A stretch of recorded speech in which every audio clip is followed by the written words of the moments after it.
You're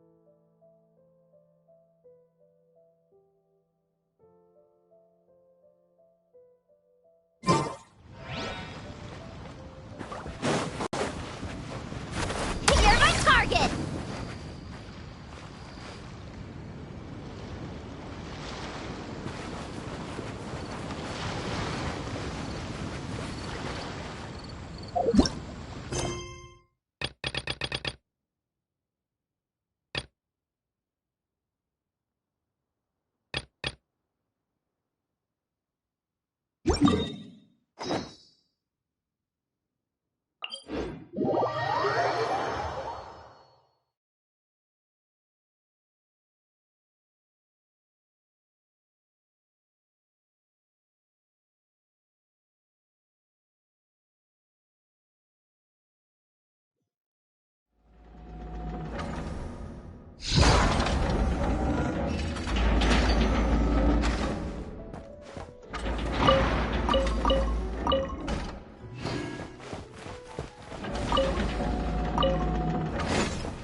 Step at a time. Precision takes patience. Haste makes waste.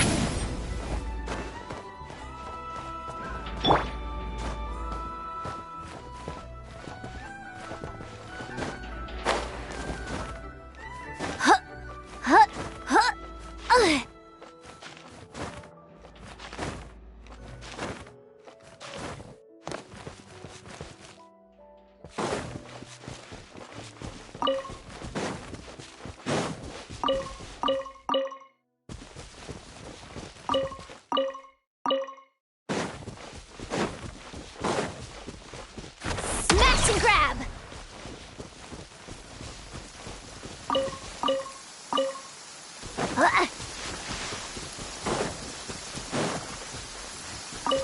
Rain? Go, go, go!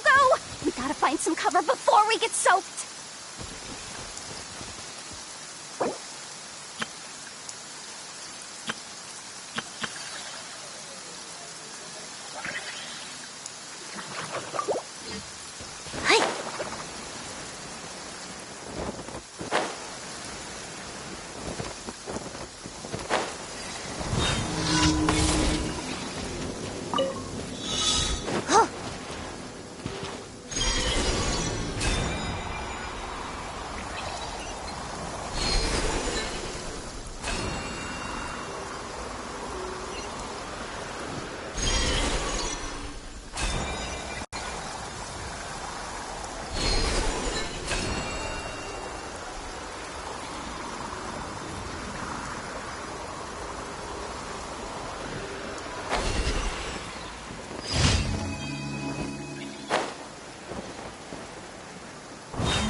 with the sun! Pyroclastic surge! Right.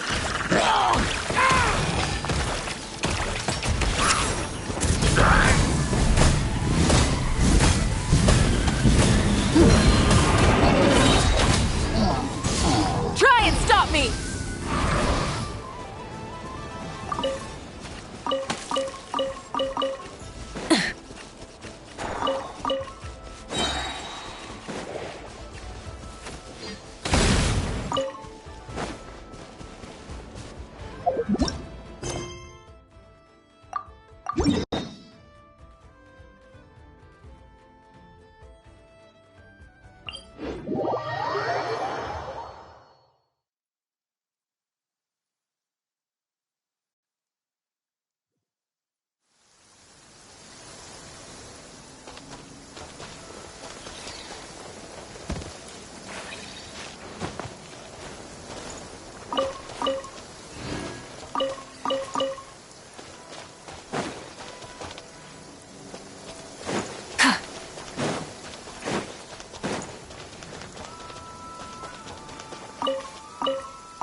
It pays to be careful.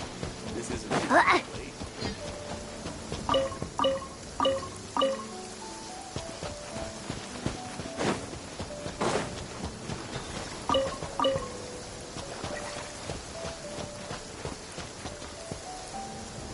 You're my target!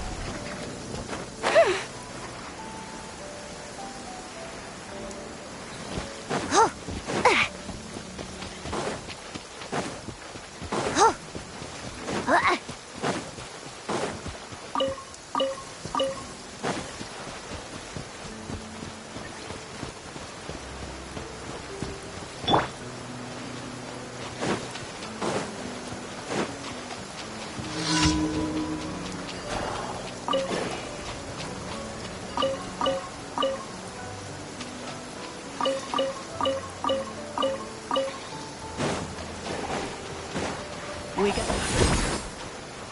You two! Time to end them! Good luck! Ding dong water bomb! Smash and grab! Wrath from the sky! Incinerate!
Add Astro.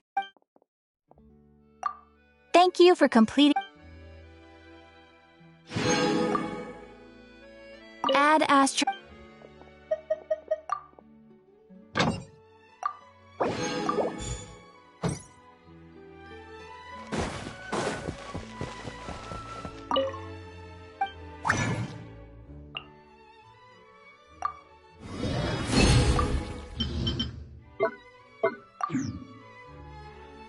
Time itself. There'll be an extra hour.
It's very fascinating. I can only see this as a win-win deal.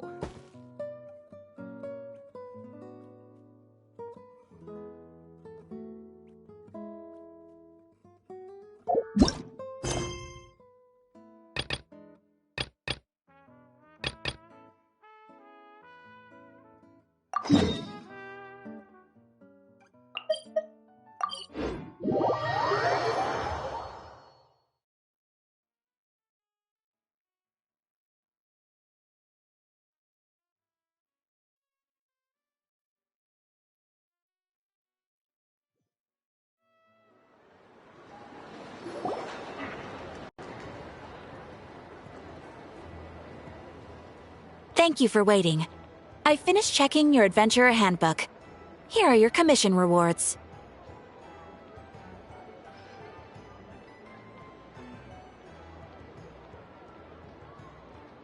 We have no other urgent commissions on the books at present. Thank you for all your hard work lately. Perhaps you two could consider taking a vacation. Amazing! Paimon never thought we'd end up having downtime and not cry. Things were pretty hectic when we first got here. Everywhere you looked, it was either the Wild Hunt causing chaos or the Vatui stirring up trouble.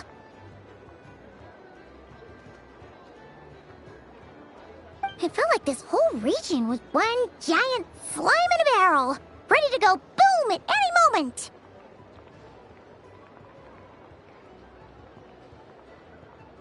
Sure have. Things were looking pretty dicey, but in the end, we managed to turn it around. Whoa! Paimon just got deja vu! Oh, that's right. It's because we've done this like a million times now.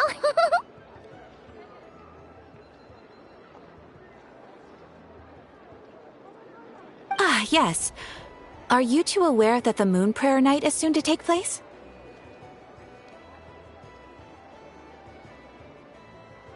Oh, yeah! Llama told us that was coming up soon.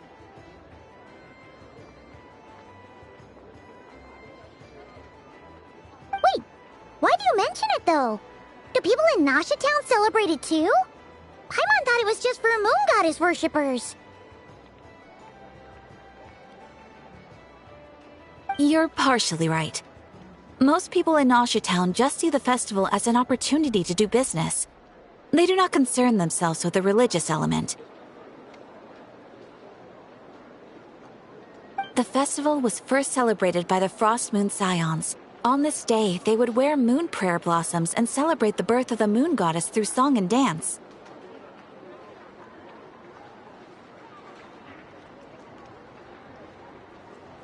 They would also prepare food and handicrafts and give them as gifts to others. Over time, it became Nodcry's most lively festival.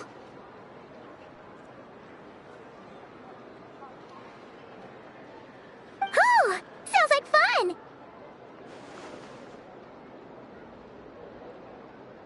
Great! Well, in the meantime, since Catherine doesn't have any commissions for us, let's focus on some personal business instead.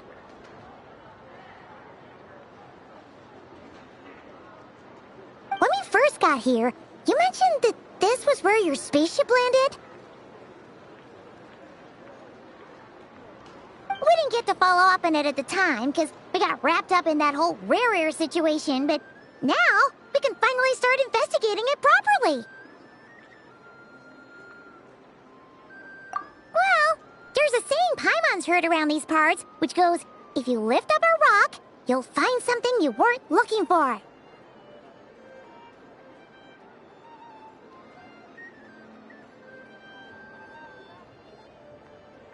By that logic, you'll never find what you're looking for while you're searching, but the moment you stop looking, it'll jump right out at you.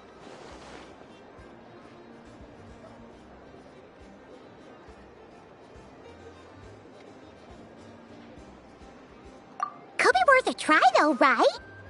Anyway, Paimon suggests we focus on other stuff we want to do for now, and just keep an ear out for spaceship-related intel as we go.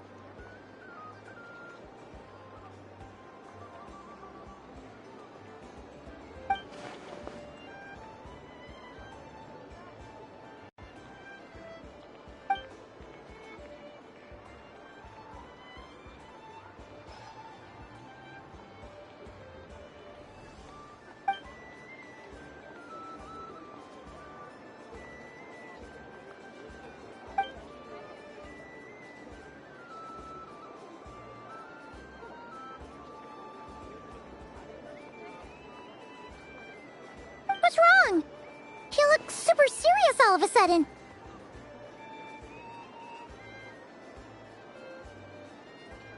Huh? Paimon gets why you'd be concerned about Columbina, but what does the doctor have to do with anything? Oh, that's true. And now that you mention it, we're definitely overdue for a showdown with the Fatui. It is weird that he hasn't shown himself this whole time. What could he be up to?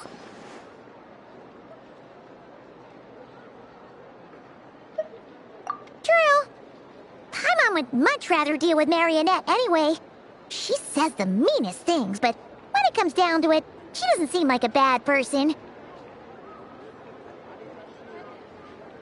Maybe it's the pressure of being a Fatuse? Especially as a Harbinger. Does she feel like she's gotta act tough to keep up appearances or something?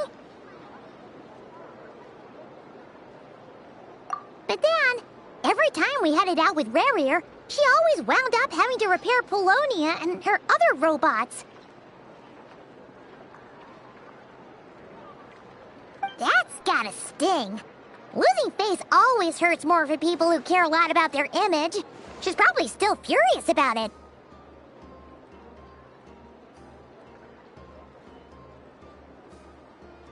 What? Relax! She's not even here! Huh? What's the matter? Oh, nothing! Sorry, where are we again? Oh yeah, Columbina? Right, yeah, let's go see Columbina.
Is me sitting here a rare sight? No, we just thought you'd be resting.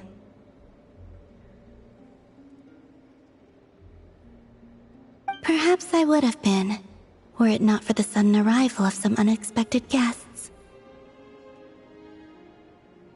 Not that I consider it a disturbance. After all, you are the only ones who are free to enter.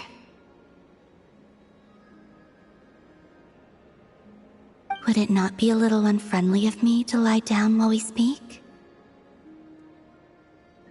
I didn't realize you put so much thought into little things like that.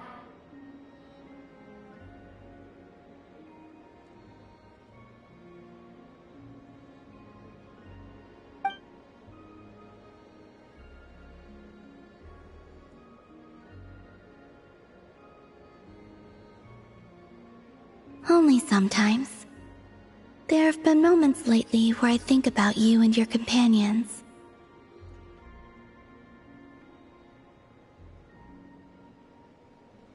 They are warm, mysterious, and cozy memories. Very few of my past memories are anything like that.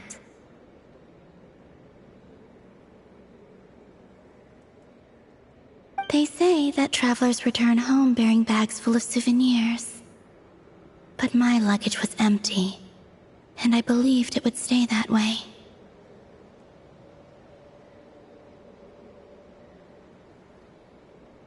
Return home? So, still planning on returning to the moon? Yes.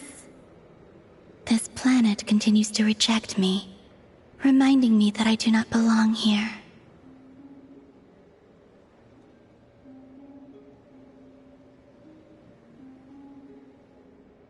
If I remain in Teyvat, there will come a day that I disintegrate. And I don't mean reduced to dust, or turned into food for the flowers. I mean, I will cease to exist entirely.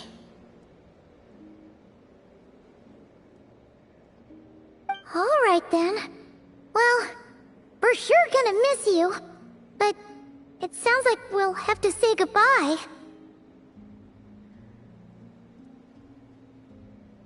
How do you intend to return?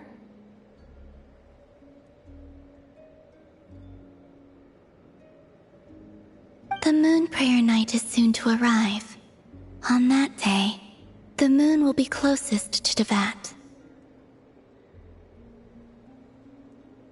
The Kuvaki in this land will reach its peak at that time. I merely need to grasp the tide, and with relatively little effort.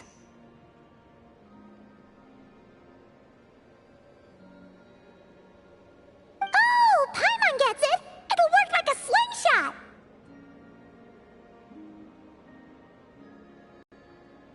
You make it sound like she's gonna get blasted up to the moon.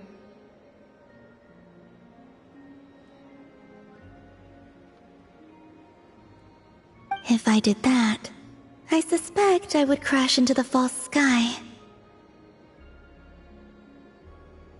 I will be using a much gentler approach, but I do like the analogy. It's fun.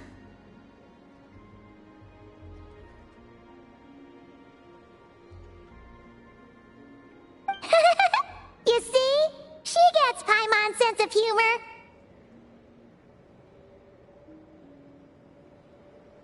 In the blink of an eye, the time has come to part ways.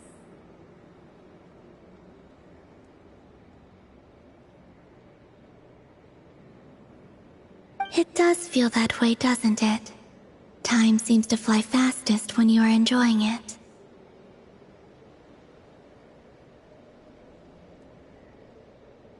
I have always thought of myself as a wanderer on this earth, and it has never expressed any desire to keep me here.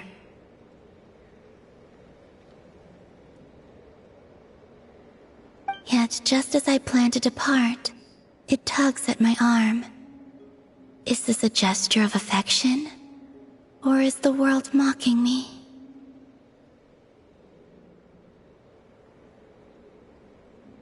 Oh. Were you hoping I can answer that? Yes.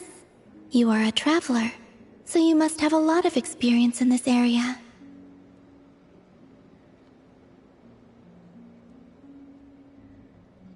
Then, what I would say is, enjoy the moment.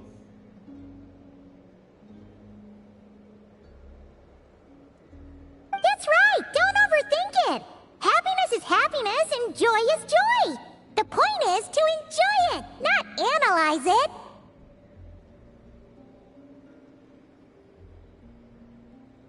I see.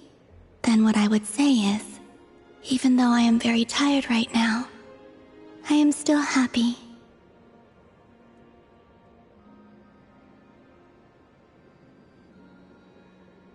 I can't tell from the tone of your voice. Oh, really? You don't think I sound happy? I'm just kidding. I could tell you were in a good mood today from the moment we saw you.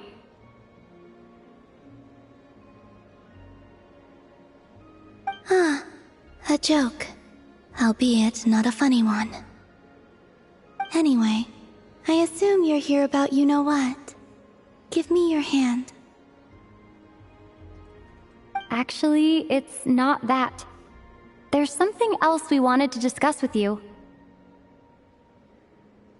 Oh, then, do you still want to give me your hand? Sure.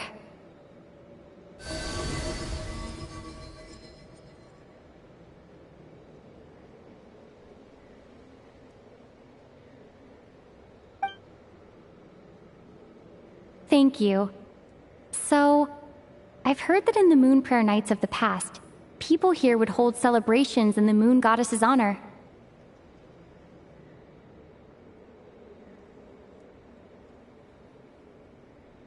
Since you helped so much in our fight against the Rehir of Solnari, I think you deserve a farewell party before you return home.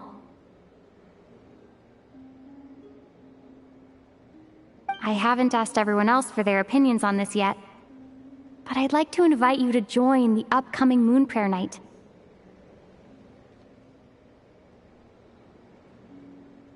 I've never joined a moon prayer night before. I'm not sure what I would even do.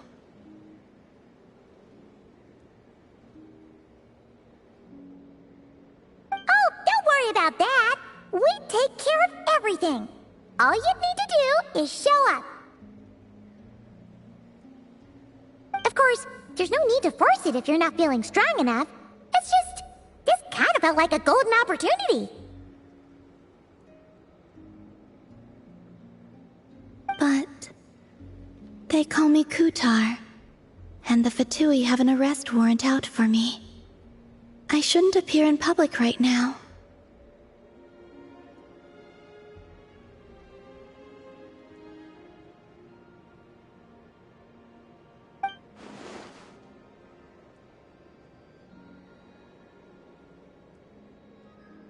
I'll make it work. You have my word.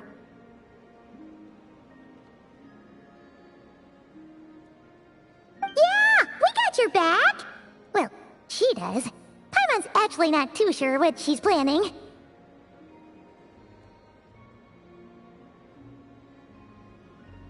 All right, if you're sure. I will not refuse your invitation.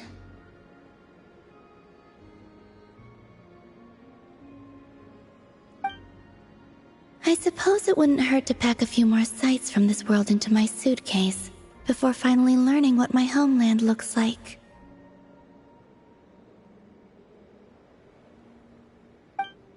Oh, if you see Lauma, please tell her that my answer to the question she asked me is neither yes nor no.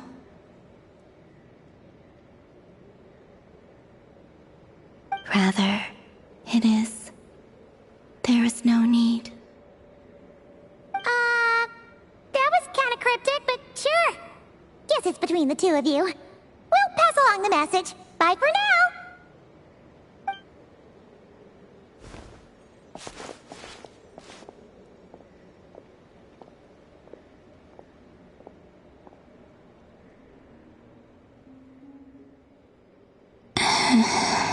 And also, I do not know.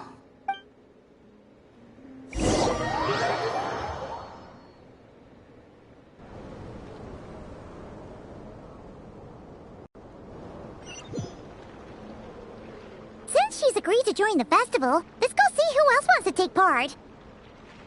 Lauma's gotta be the person most familiar with the Moon Prayer Night. We should start with her. Also, what exactly is your plan to keep her safe? Not sure yet. I'll figure something out.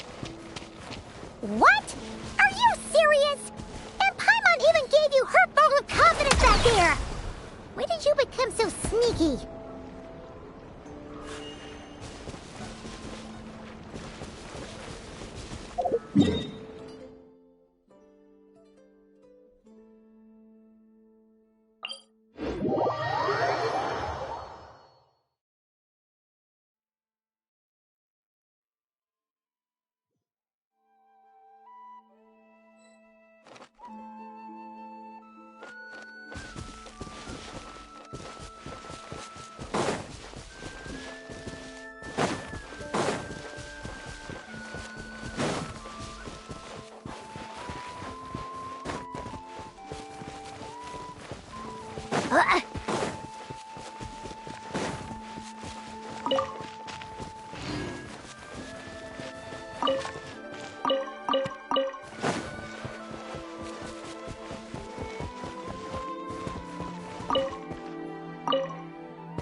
You're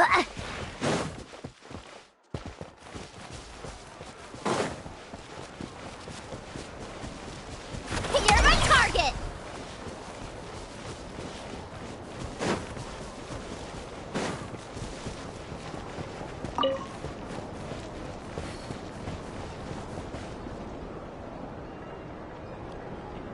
Hey, Llama! It's us! Huh? Varka? What are you doing here?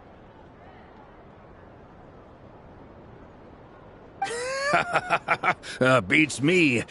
I had a bit too much to drink last night, and when I woke up, I was on Hisi Island. Mr. Varka is helping to oversee Nasha Town's preparations for Moon Prayer Night. He is here to go over some details regarding the decorations and custom cloth designs.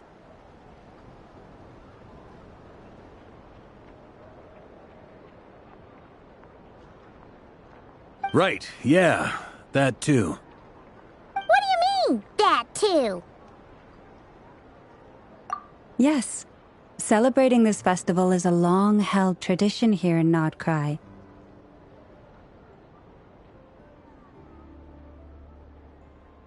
On this day, the crescent moon at the top branches of the verdant crest turns into a full moon, and the moon prayer blossoms bloom with a special radiance.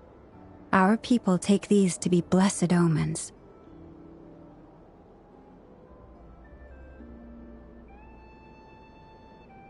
It's an especially welcome event coming off the back of all that nasty business with Rare. Everyone got put through the ringer recently, and now they're looking to turn their fortunes around.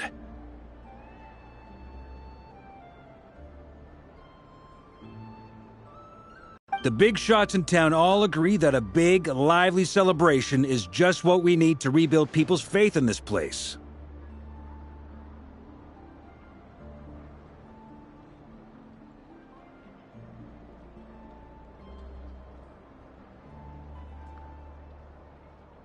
No wonder Catherine said that people weren't so bothered about the religious element.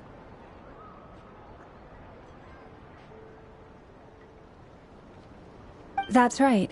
It's become more of a local custom by this point. The celebrations have little to do with whether the religious stories behind this event are true or not. Even the Frost Moon Scions are eagerly awaiting the coming of Moon Prayer Night, despite now knowing that their past beliefs were founded on a falsehood.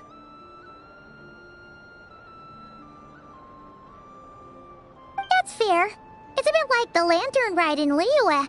It's a chance for people to enjoy themselves, not debate the existence of the Adepti. Oh, one other thing! We just went to see Columbina. We went ahead and invited her to take part in the festival this time. Hope it's okay. Wait, so... you mean she agreed to it? Huh. That's quite a surprise. Then, I suppose that she intends to return to the moon on that day.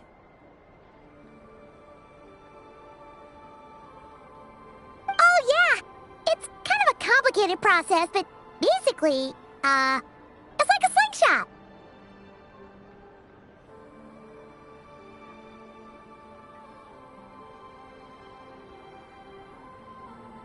I understand.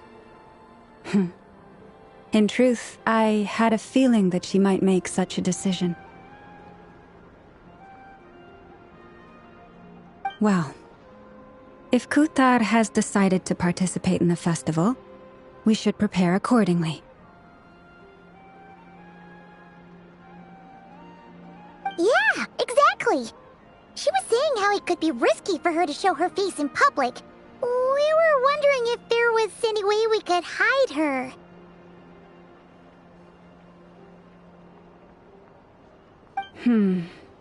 Unfortunately, the people who carved the statues did an excellent job of capturing her likeness. It will be very challenging to hide a goddess whose face everyone is so familiar with.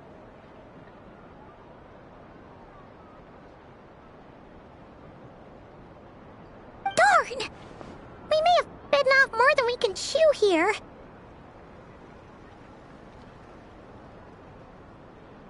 Nah, don't sweat the small stuff. We can handle that. Huh? Are you saying you have a plan?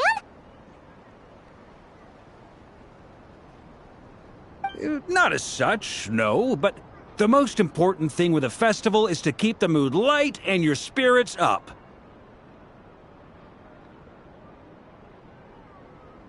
You can't go preparing for a festival with those long faces. You'll never convince anyone to enjoy themselves.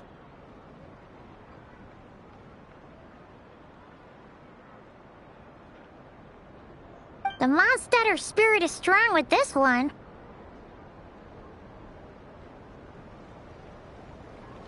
As it happens, I agree with Mr. Varka. Let's start by making our appreciation for Kutar the beating heart of the festive atmosphere.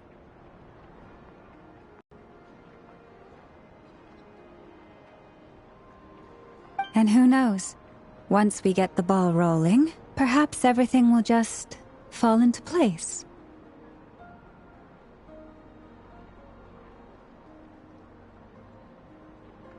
Hey! Did you catch that? Llama said the thing!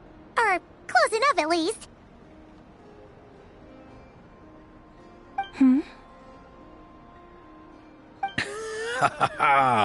I'm looking forward to the Moon Prayer Night already. We have a festival in Mondstadt called Windbloom, and you can always tell which couples are celebrating it for their first time by the smiles on their faces. Big, beaming smiles like their whole face is glowing. And I have a feeling we'll get to see that same smile on the Moon Goddess's face at this festival. Not quite the same, surely.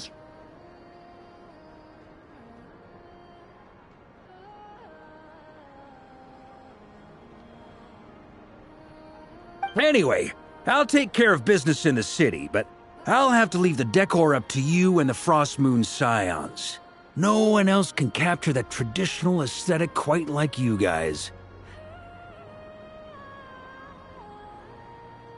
But lastly, there's the final key element that brings the festival to life. Companionship. Before you leave, let me show you something that we've been preparing. Mr. Varka had asked to see it already, so you may as well tag along. Also, I have some further questions about Kutar's decision.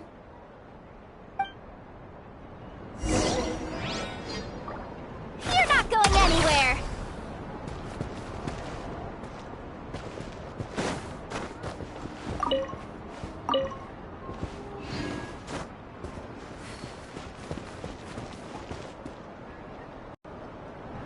Huh!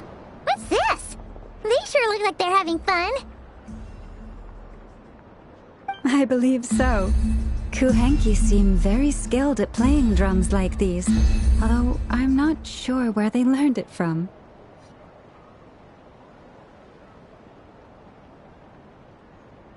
Maybe it's an innate talent? In their eyes, they're probably just playing with toys.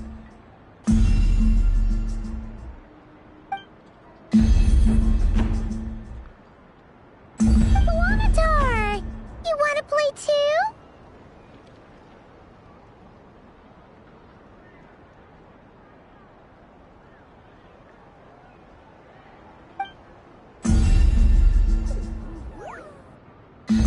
Yeah. She looks more confused than anything.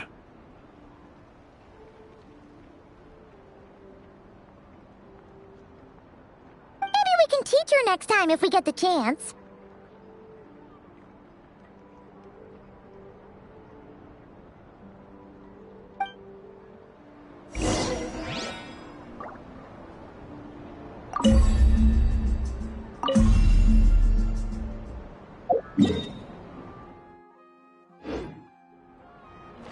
What are these floating? Moon veils. We hang them from buildings in the city during the festival.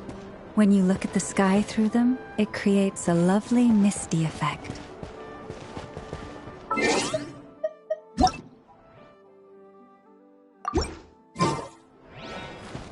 Smash and grab!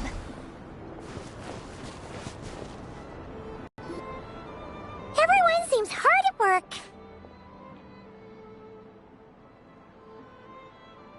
They are preparing items for Moon Prayer Night. For instance, the sculpture being made over here. Mr. Varka and I were just finalizing the details of where it will be placed.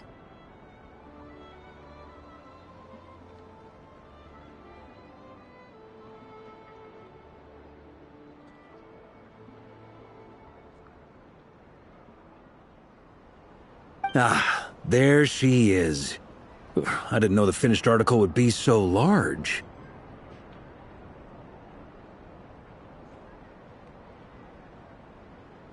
Not to worry, though. All the necessary arrangements have been made. Just let me know once it's ready, and I'll get some people to ship it over.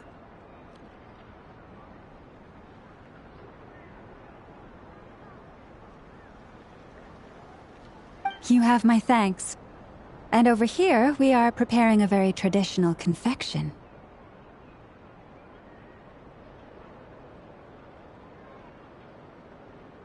Oh, look at all these colors! It looks great! Can Paimon try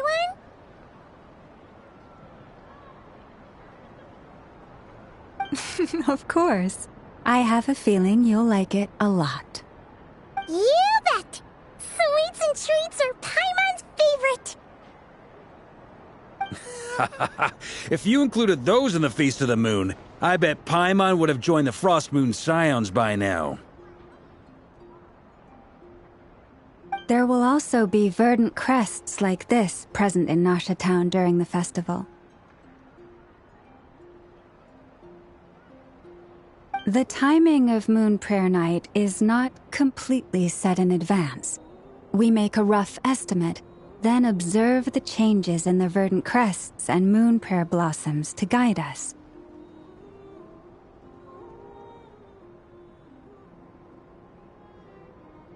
As such, the wait itself is a fun feature of this particular festival.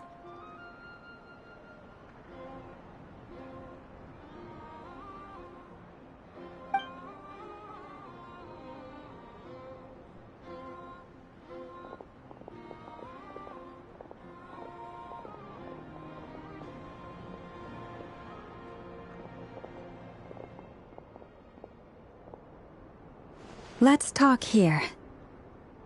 To tell the truth, I am very surprised to hear that Kutar is willing to participate in the festival.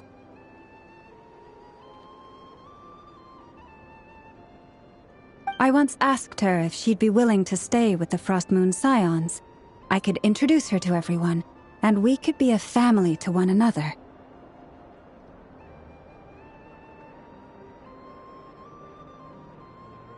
She did not answer, but she has not appeared here since.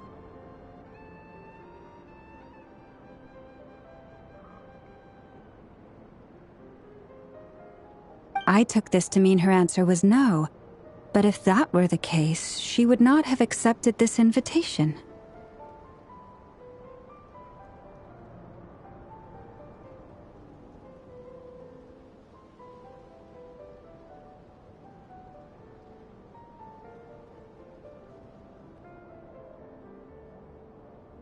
Ah, I see. Maybe she is right. Maybe the Frost Moon Scions of today no longer need a moon goddess. But my wish was not for her to come here and be worshipped as a deity. I simply wanted to offer her a place to stay.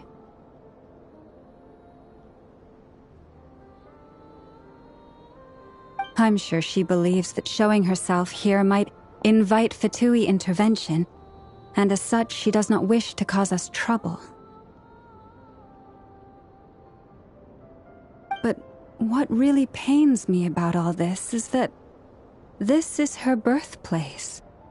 She ought to belong here, Yet no one has been able to grant her shelter.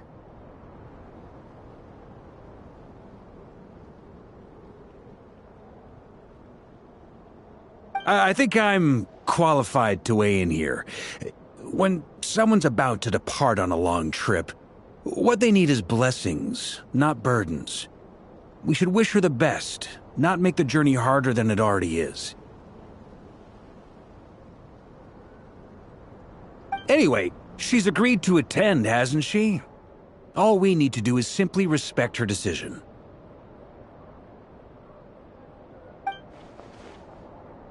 I see your point. Yes, she will soon depart after all. Our job is to leave her with some happy memories. Besides, who's to say her journey to the moon is a one-way trip? It's not like she can't come back and visit if she wants, right? Paimon agrees wholeheartedly. Festivals are all about having fun, so let's keep it simple.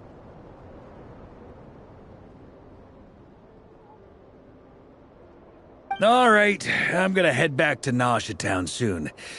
Want to come with? I'm guessing you have some other folks to visit there. Sure thing, let's go! Bye for now, Wilma! Thank you all. Goodbye.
Your guess is as good as mine. Ah, Grand Master, and the Traveler and Paimon.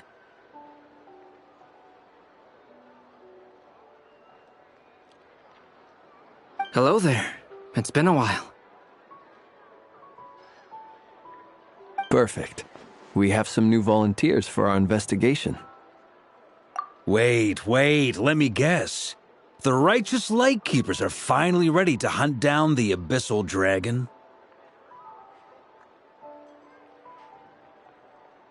Haha.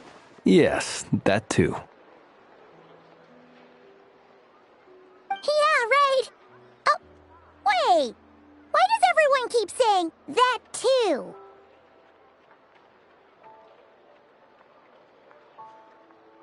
Well, to be precise, the facts match, but not the causality.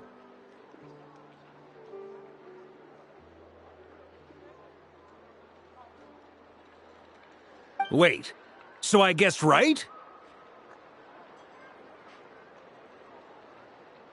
Half right. Don't act so impressed with yourself. Maybe I can explain. We ran into Mr. Flint's north of Nausea Town.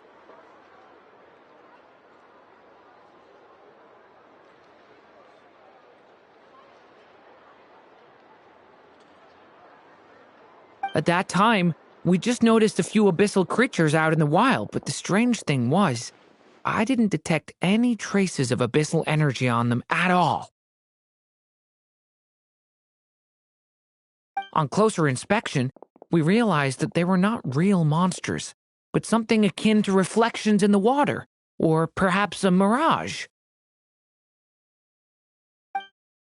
Huh? What do you mean?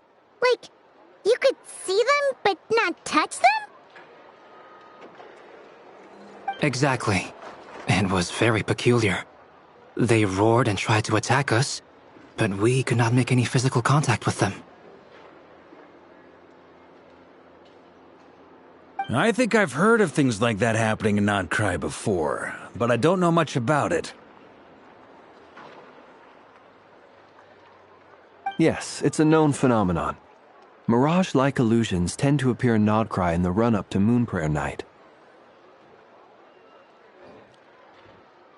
From a distance, they appear quite real. I myself thought that Misters Durin and Albedo were locked in battle with abyssal monsters when I first arrived.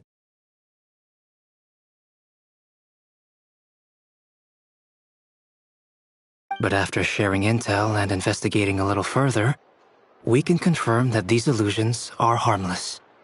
There is no great cause for concern. All the Mirage stories I've heard are either animals, rocks, or small houses. Abyssal monsters, though? That's a first.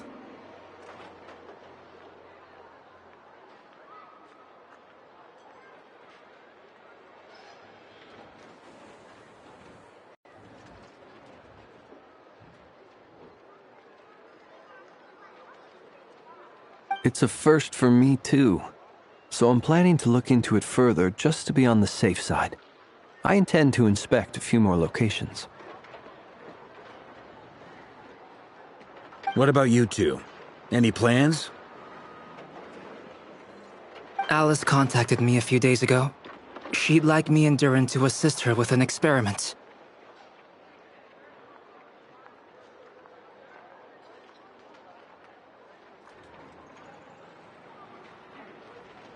But we lost contact shortly after receiving the message.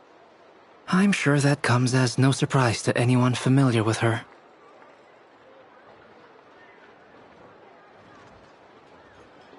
We don't know when the wind will blow, yet when the wind blows, we will know. That, in a nutshell, describes how Alice operates.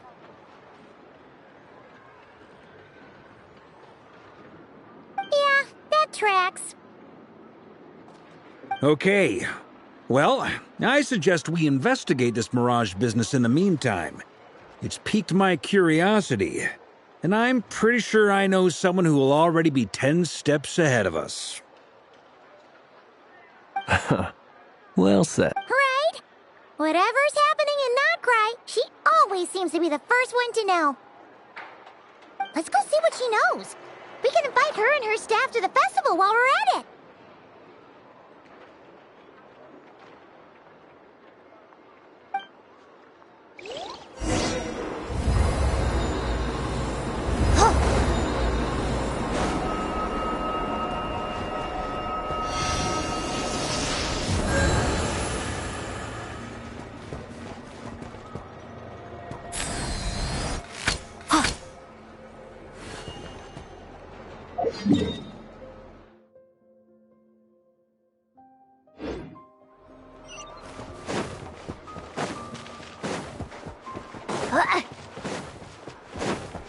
You're my target!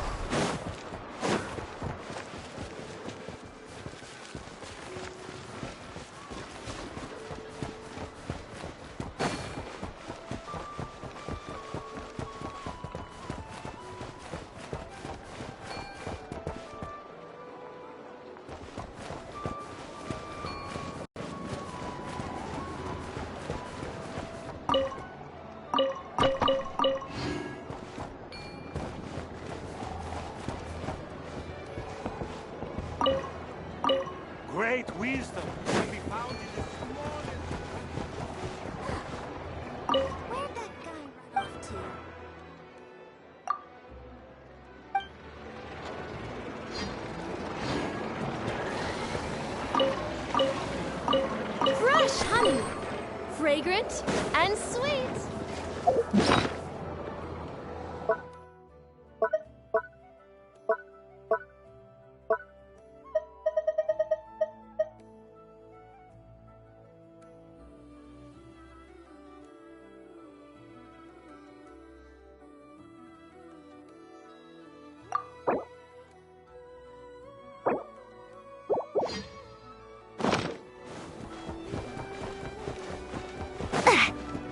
Smash and grab!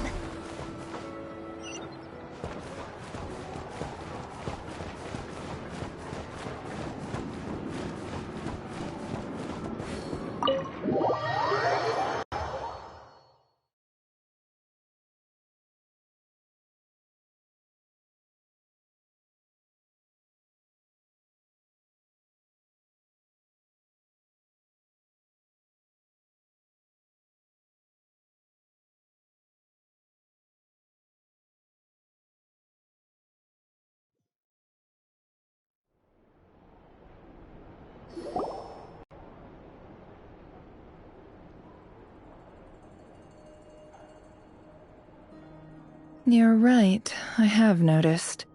There's certainly something a little fishy about this situation. Only a little, though. Records indicate that this phenomenon can occur in the days before and following Moon Prayer Night. That said, it has always been a rare sight in the past. The odds of encountering these phantoms are similar to looking up in the night sky, happening to see a shooting star, and managing to make a wish before it disappears. But this time, either everyone's getting lucky, or they're appearing far more frequently than usual.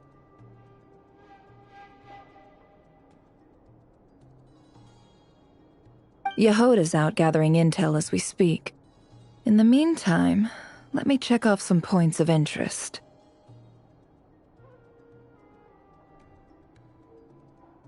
First, the Abyss.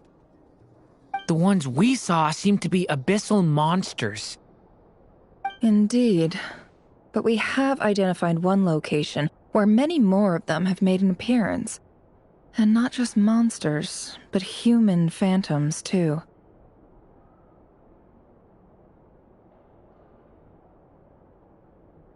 Given the scale and nature of the phantoms, it's almost as if someone's last memories are coming to life. Or perhaps the memories of multiple people.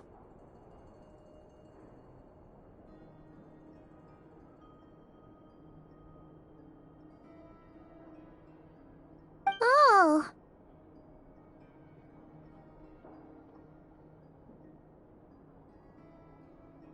So you mean the phantom monsters are hunting down the phantom humans?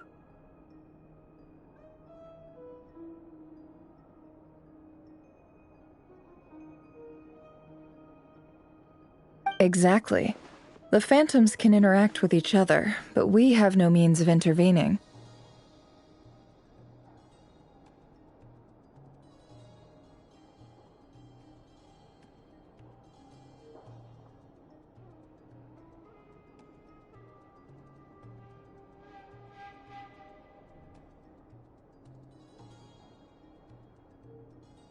In addition, some of the human phantoms would seem to be from the very distant past.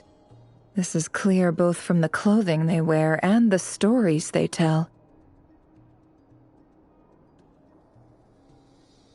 They claim to be from Hyperborea, a name which I've heard from Lauma before. If this is true, it means they must be from 6,000 years ago.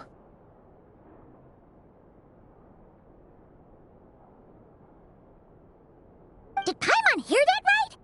6,000 years? It sounds like this merits... That'd be a big help. I'll leave it with you, Albedo. My knowledge of ancient history is non-existent. I used to doze off every time the pre-Knights of Favonius era came up in class.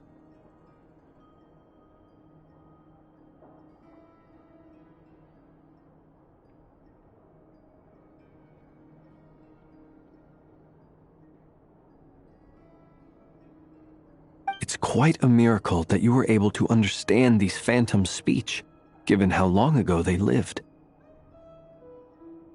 I suppose you're right. But I'll leave the archaeologists to ruminate over that conundrum. As an intelligence broker, my sole interest is in the value of the information I gather. Which, in this case, hopefully means earning myself some good favor with our dear Lady Moonchanter. So calculating. Whew, this intel broker logic always catches Paimon by surprise. Sounds to me like we could split the work up. I think the abyssal phenomenon is best left to Albedo, Flint's, and me. Agreed. It coincides with my duty as a lightkeeper. For my part, I'd like to understand the abyss better. Even a little knowledge would go a long way. This is certainly a rare opportunity to study the abyss. But even rarer, perhaps, is the chance to make contact with the ancients. The Curatorium will take the lead on investigating the Hyperboreans. We put in the work to learn what we know so far. It seems only fair that we get some quantity of exclusive intel. That just leaves our trusty team of 2 unassigned.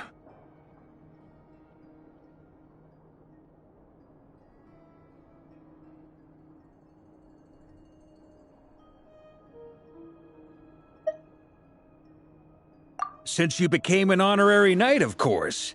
This was part of my grand plan all along. Ha ha ha! Oh yeah, by the way, we managed to convince Columbina to come to the Moon Prayer Night celebrations. Would you and Yehoda like to join too? She agreed to that? Huh. Quite an achievement. Never underestimate the traveler, I guess.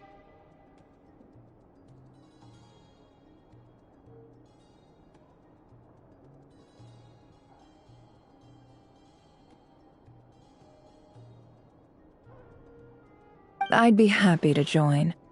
No point shutting myself inside when the streets are all decked out. I doubt any clients will be visiting during the festival in any case. And Yehoda loves a party, so I'm sure she'll jump at the opportunity.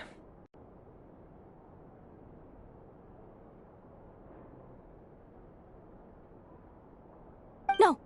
No! No! Way to contradict me in front of... Wait! No, that's not what I have bad news, boss! So many people. Alright, everyone inside! Quick!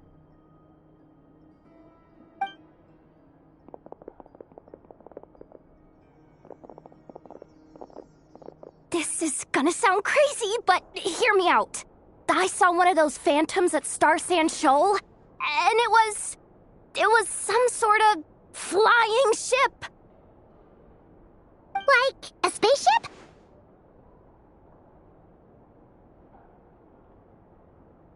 That's gotta be the one you came to Tibet in. You said you saw the same thing through the moon marrow, right?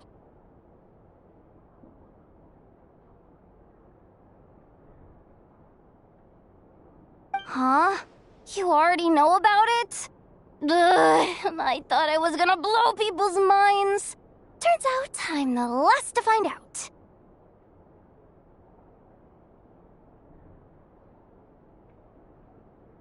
Wait. Back up. You came here in a spaceship? Now my mind is blown! What's it like on the inside? Was it like flying through space? I want to know everything! Yep, exactly. Huge discovery. You're the best. Second best intel broker in the world. After your boss, of course.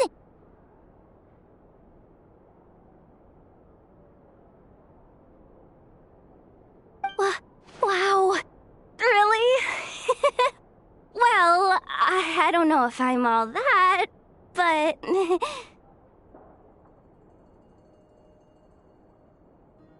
I guess that decides where we're heading next.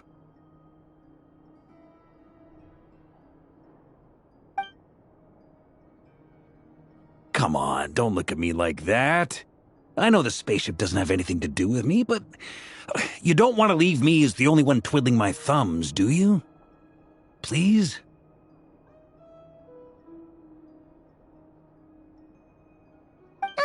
Fair enough. You can tag along.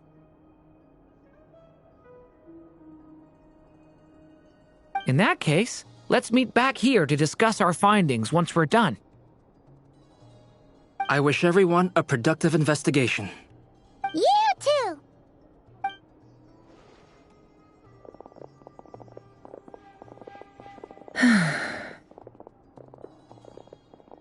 What's up, boss?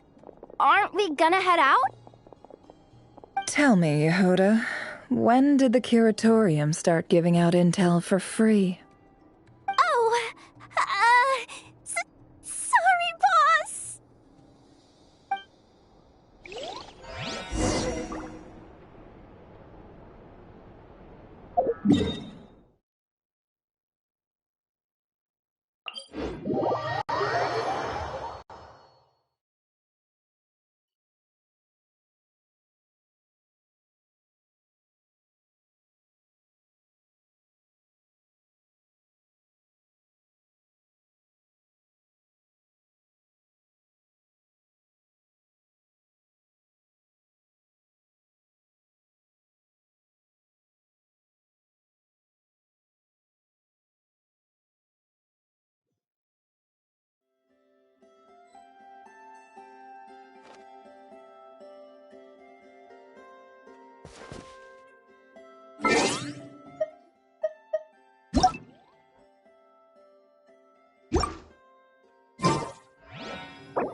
Wow, what do you know? Yehuda was right on the money.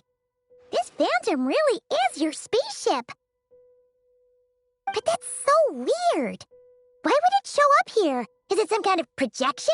Or a ghost? Like, maybe it no longer exists, but somehow it left an afterimage? Ah, you're already here. Miss Lauma, what a surprise. I thought you were busy with festival preparations. I was, until one of our people informed me that a strange sight had appeared at Starsand Shoal. No one's ever seen something quite like this before. I thought I should see it for myself.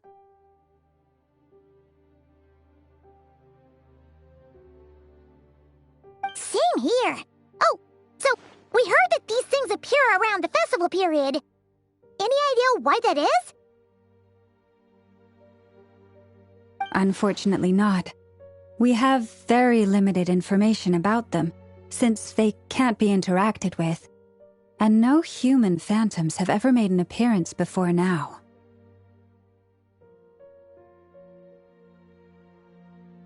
The most we've been able to deduce is that these sightings appear to be connected to the increase in Kuvaki energy around this time.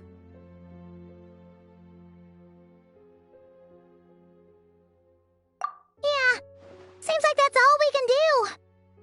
Allow me to lend you a hand.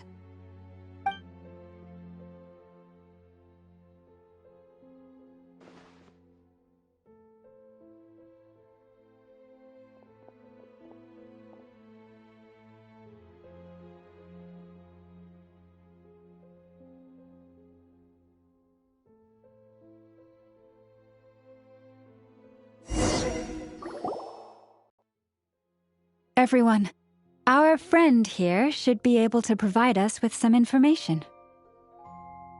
Is that a phantom rhyme-horn deer?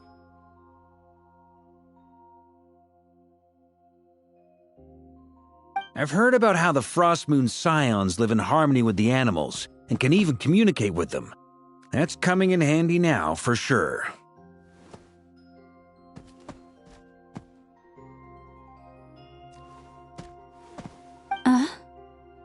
Okay. Yes, I understand. Then how about this?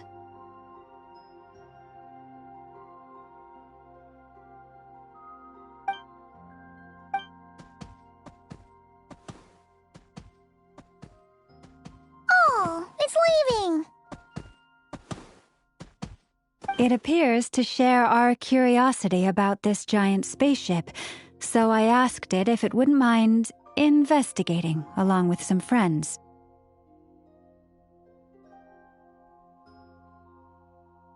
In return, I told it about some nearby spots where the wild fruit grows abundantly. We may live in a different era from these phantoms, but I trust that the terrain, climate, and ecology here are more resistant to the effects of time than some things are. Let's give them a moment and hope for the best.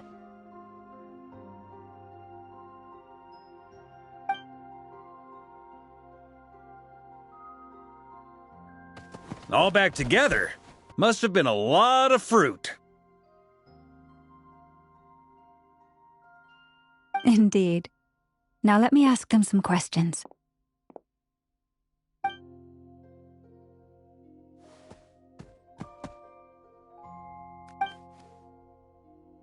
It did find a lot of wild fruit, enough for them to feast for a long while.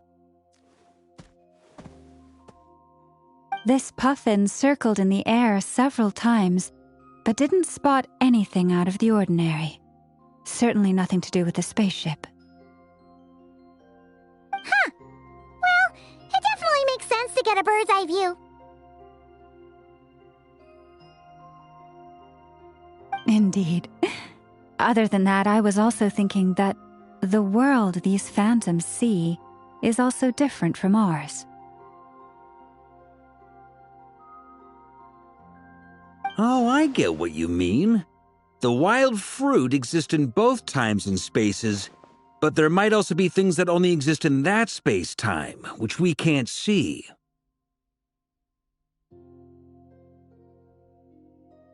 Good point. Great thinking, Llama.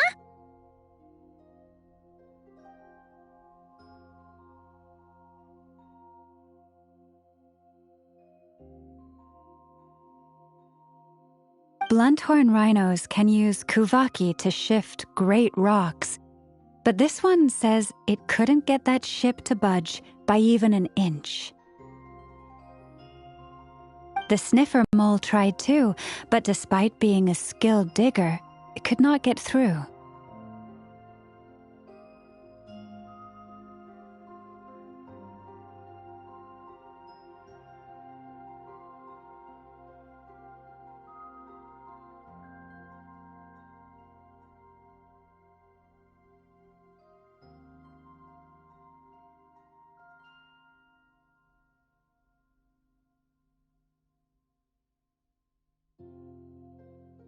They say that the spaceship looks robust and undamaged.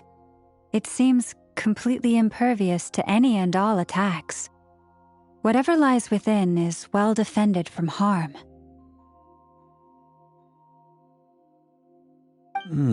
So, just like us humans, there was nothing they could do about this spaceship either.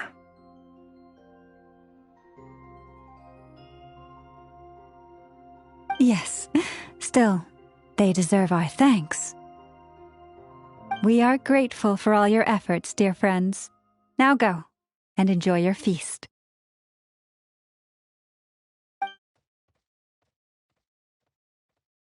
I've noticed some other human phantoms gathered nearby. Come on, let's go talk. You're my target!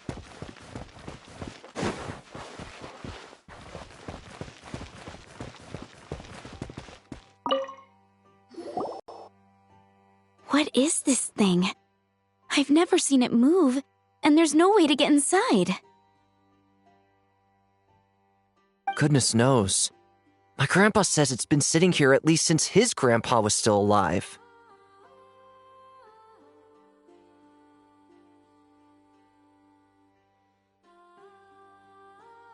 What about his grandpa?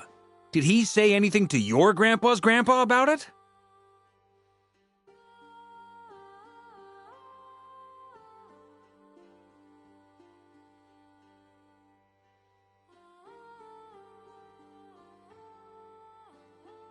Huh? I don't know. In all likelihood, it was here back then too. Hard to imagine something this huge could move.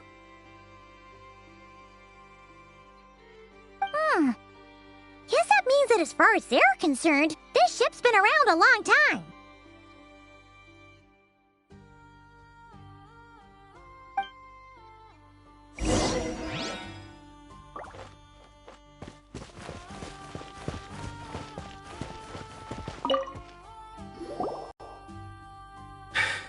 Come on, brothers! If we can get even a small chunk off of this thing, it's gotta be worth a fortune! Today is the day we strike it rich! Huh? You mean Paimon? Yes, brother, I shall join you. Let's make our fortune.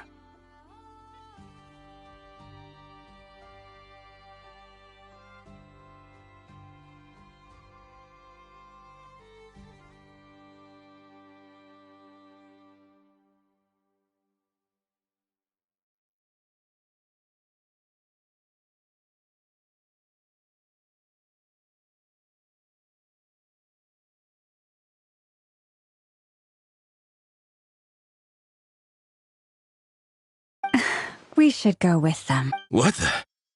This thing is crazy tough. I can't even scratch it. What's it made of? Sorry, brother. Looks like we'll have to seek our fortunes elsewhere. Enjoying yourself? I was just seeing if I could influence this phantom's perception by playing. But nope, no dice.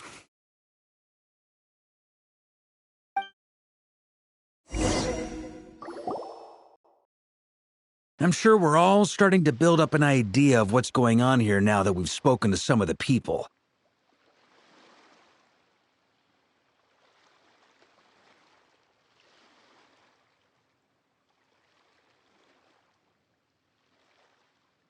These phantoms are reenacting real historical events in Nodcry. It's almost like we're in some kind of interactive stage play. We can talk to the actors, but the plot is fixed, and we can't influence it.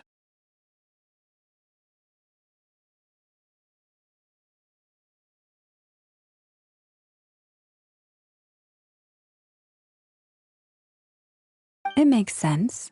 History is set in stone. The objective facts of the past cannot be changed.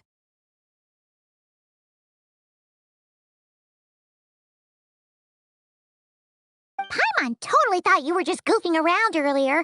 But actually, you were doing some serious investigating.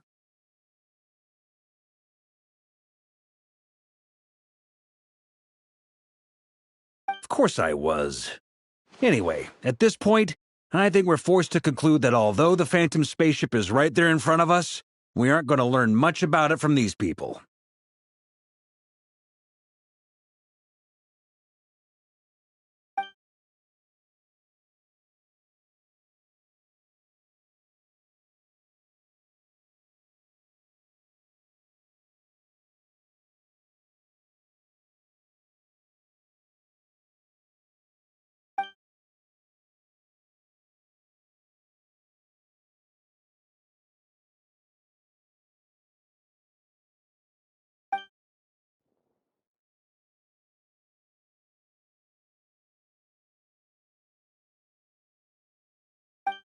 Don't be discouraged.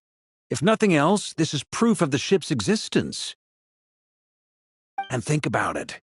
So many people tried to hack their way inside, but no one could get the door open. It's made of very tough material. To me, that says that we'll either find the ship itself or the story behind it. It's just a matter of time. Huh. Every now and then, when Varka gets serious, he actually does seem like Grandmaster material for once. I wonder how the others are doing. Let's head back for now.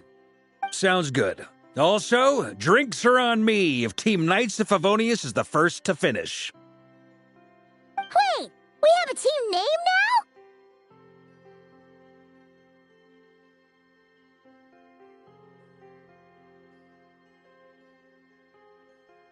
Am I in Team Knights of Favonius as well?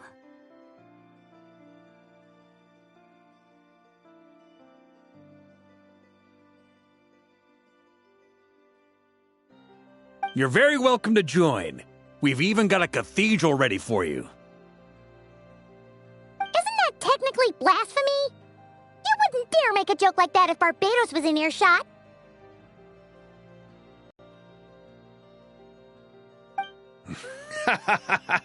Nah, I'm sure Barbados doesn't mind a little harmless blasphemy once in a while.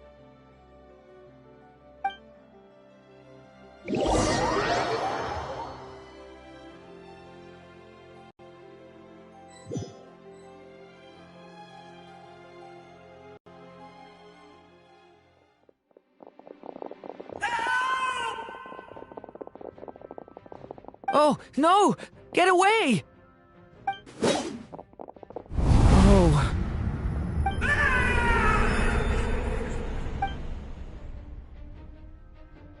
I know it's hard to stomach, Mr. Duran.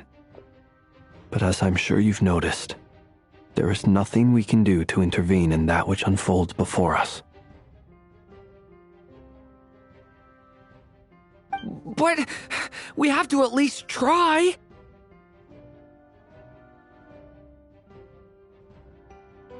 And try you have. But are you aware of how many unsuccessful attempts you've made now? I wasn't keeping count.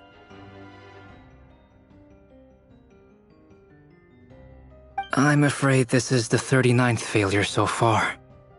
Or the 5th if we're only counting this particular victim. There are no indications that these phantoms may be altered in any way.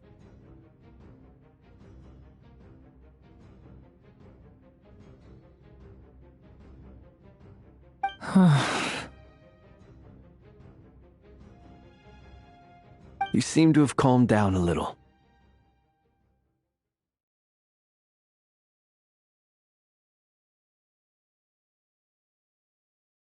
I'll make us a fire. You should rest and have some water. Feeling any better now, Mr. Duran? May I ask a few questions? Be my guest. What exactly are we witnessing here? What happened to those people? My guess would be that we are seeing Nodcry during the Conrian Cataclysm. Would that be accurate? Conria. That is correct. As you know, once the Abyss senses even the tiniest crack, it floods in and spreads like wildfire. There was a time in the distant past when it permeated all of Nodcry, causing immeasurable harm. The people paid a terrible price to heal this land.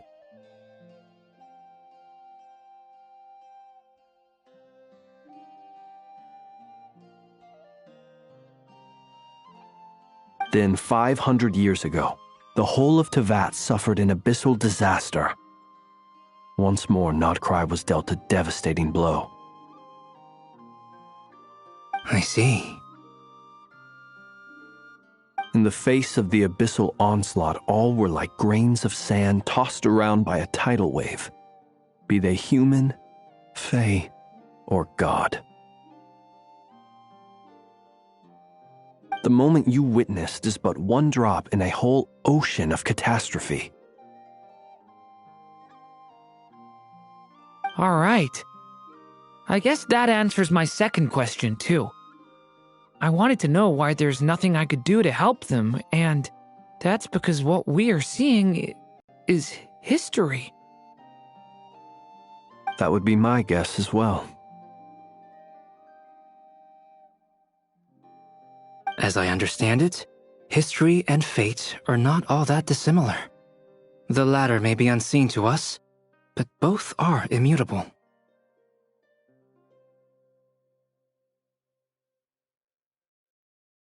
Yes, fate was determined long, long ago.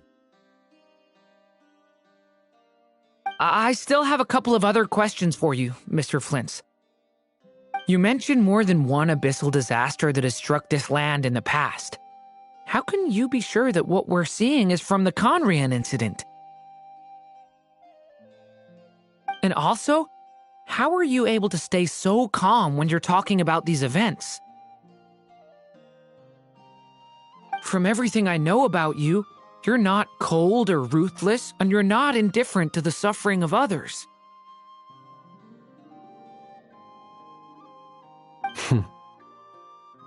Alas, I am forced to show my age.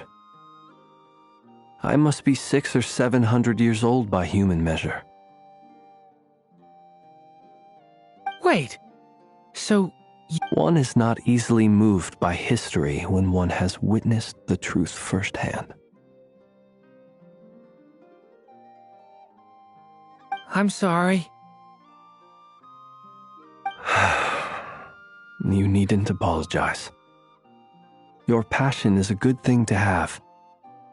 Treasure it, because someday you may find it in terribly short supply. Now, at the risk of offending you, I have a question in return. Your curiosity toward the abyss, is it born from hatred or because you sense its call?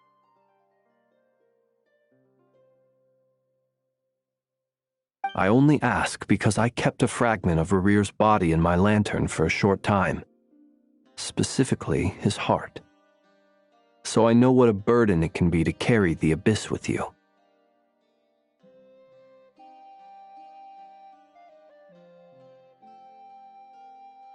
And I hear its power growling from somewhere within you.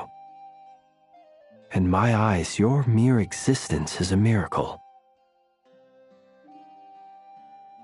My honest answer is... I don't know.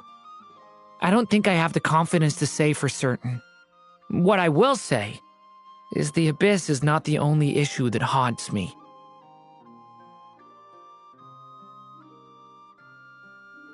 Even before I became who I am today, the question dogged me constantly. Should I even exist at all?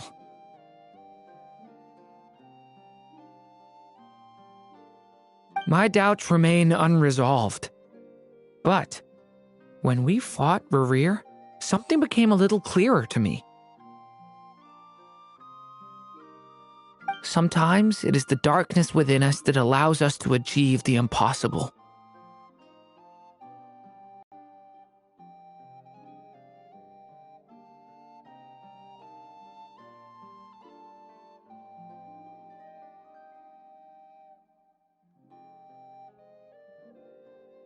I certainly got the sense from your 39 attempts that you were trying to achieve the impossible.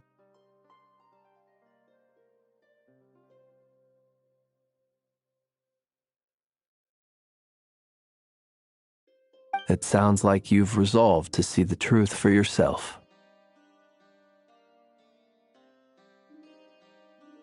Absolutely. In that sense, he and I are quite similar. Then I wish you every success. I look forward to the day of your transcension. Well, if everyone's caught their breath, I suppose we should head back. Oh, and one last thing. I'd appreciate if you kept our discussion about history a secret.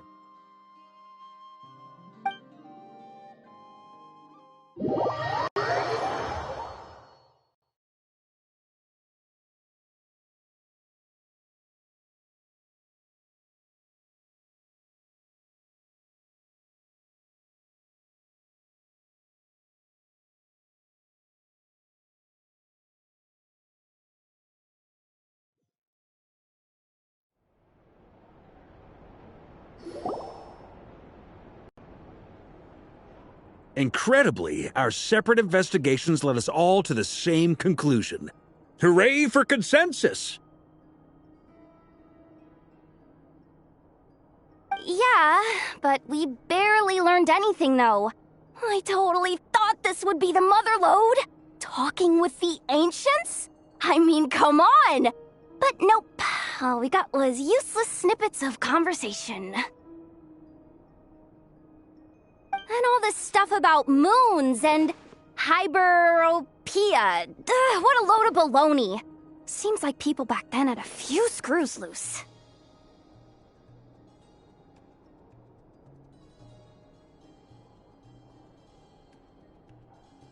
I understand your frustration. We found the same issue. Each phantom only showed a very brief moment in time.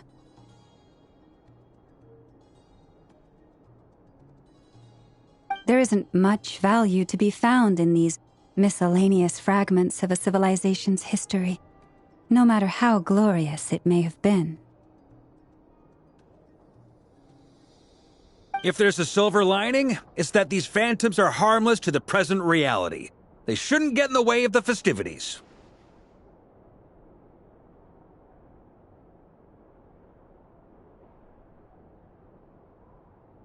Paimon agrees. And not just because it's the first thing she understood in this whole conversation.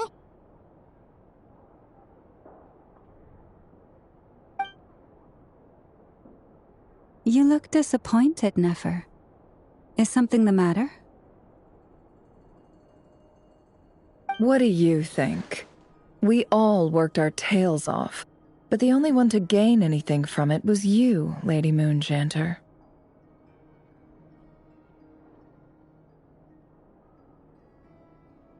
Well, please do share the Hyperborean records with me. I will gladly inscribe them in our people's documents.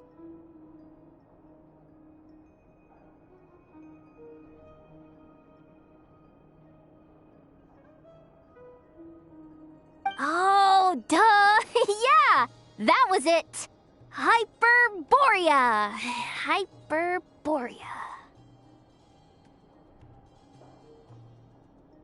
I'm serious. Only an expert in the Frostmoon Scions and their history can turn these records into valuable research material.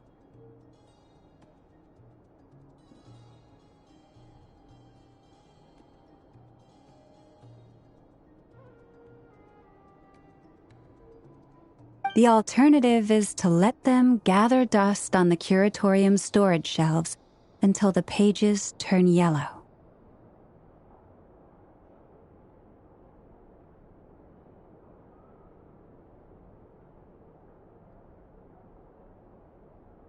Nefer, you're wise enough to know that cooperating and sharing the profits is the best course of action here.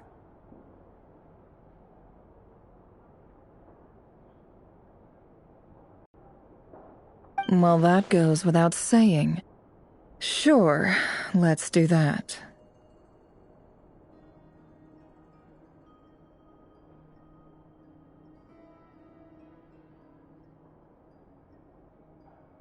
Huh? But didn't you say we aren't supposed to give out intel for free? Sorry. Shutting up. Shutting up.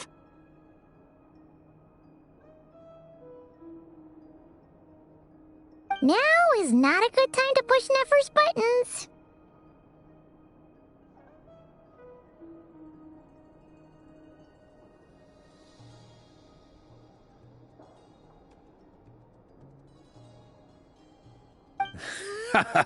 Anyway, back to Moon Prayer Night. I'm thinking that we should prepare something a little special, aside from the usual decorations and so on.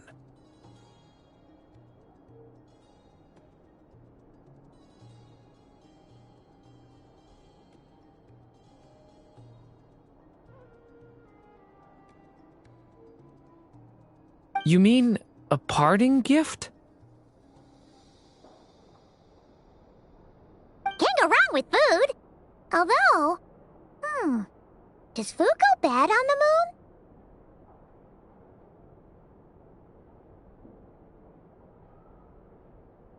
Perhaps a lantern would be a better choice. It might be dark up there. It could prove difficult to light a lantern on the moon. Magical stones might serve that purpose better. What about a clockwork mecha model from Fontaine? I've got a whole bunch at home. I use them for fighting practice in my free time. None of these sound like things she would be even remotely interested in. But we don't interact with her enough to know what she likes.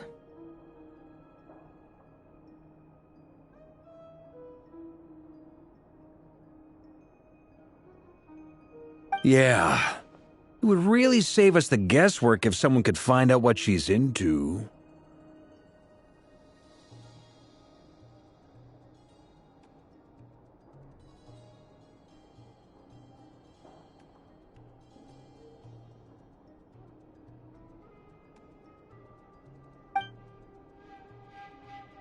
Wait, what the? Traveler? They're all looking at you.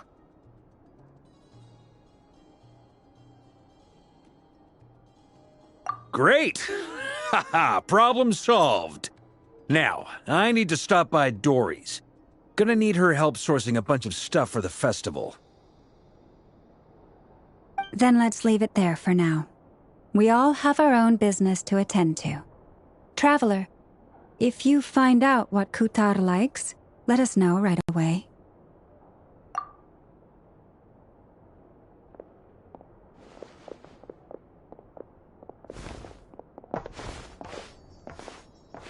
Is something the matter? I'm fine. It's just... I'm still feeling a little rattled after witnessing the horrors of the Abyss. But it's okay. This is something I have to work through. I'll be all right. Thanks for your concern. Well, don't put too much pressure on yourself. If you ever feel like something's wrong, physically or mentally, we're here to talk. Come on. Stop treating me like a kid.